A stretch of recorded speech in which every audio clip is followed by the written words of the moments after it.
நம்ம கலர் கோட்டி பால்ஸை பார்த்தீங்கன்னா பிரிக்கவே முடியல.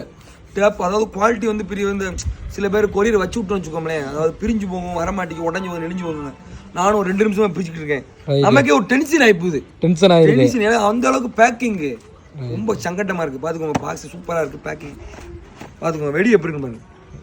வெடியோட பேக்கிங் ஃபஸ்ட்டு பேக்கிங் தான் முக்கியம். நிறையா பேர் வந்து ஒரு 10,000 கடை இருக்கும் செவ்வாய்ச்சியில், பேக்கிங் வந்து இந்த அளவுக்கு இருக்குமா கேட்டால் சொல்ல முடியாது. இருக்கும், ஒன்று இடத்துக்கு இருக்கும். நமக்கு வந்து பேக்கிங் பயங்கரமாக இருக்கும். பார்த்துக்கோங்க எப்படி இருக்குன்ட்டு.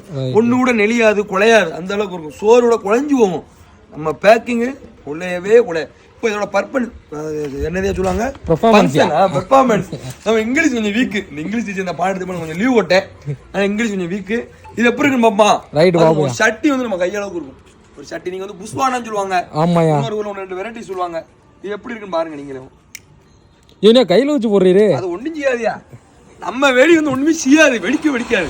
கொஞ்சம் பின்னாடி போயிடு.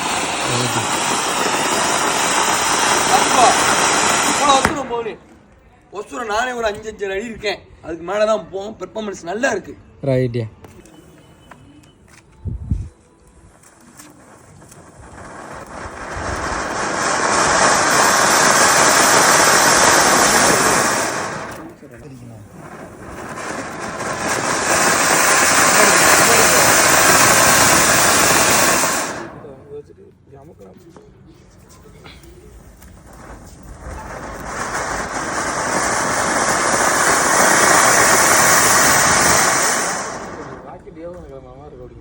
சவுண்டு பார்த்தீங்களா? சவுண்டு அதாவது நம்ம செட்டு போந்துருமா, செட்டு சருட்டு அந்த புகையில கூட முடிச்சது வராது. நம்ம இதில் சத்தம் அந்த அளவுக்கு இருக்கும். பொல்யூஷன் கிடையாது. நம்மள இப்படி பொல்யூஷன்லாம் வராது. நிறைய பேர் கேஸ் போடுறாங்க நம்ம பொல்யூஷன் ஆகுது.